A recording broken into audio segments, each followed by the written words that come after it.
Welcome to the Slop Farm. Enjoy the video. In this video, I will explain how to play Overwatch on your iPhone. Since Overwatch is not a native app for iOS, you'll need to use cloud gaming services.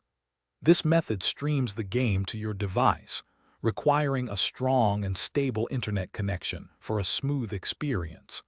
We'll cover the essential steps to get you playing your favorite heroes on the go. To begin, you'll need to choose a cloud gaming service. Xbox Cloud Gaming, part of Game Pass Ultimate, is a popular option that includes Overwatch. Another excellent choice is GeForce Now, which lets you stream PC games you already own.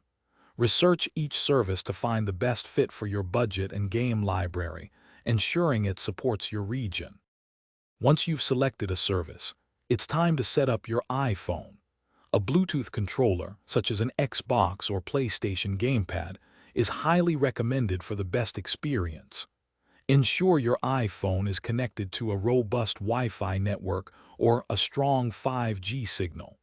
Then, simply download the cloud gaming app or access the service through your web browser. For the best Overwatch experience on your iPhone, optimize your gameplay. Adjust the in-game graphics settings to suit your mobile device and internet speed. Using a good pair of headphones will enhance audio cues and team communication. Finally, take some time to practice with your controller to become comfortable with the inputs and master your hero's abilities. Thanks for watching. Consider subscribing if we helped you today.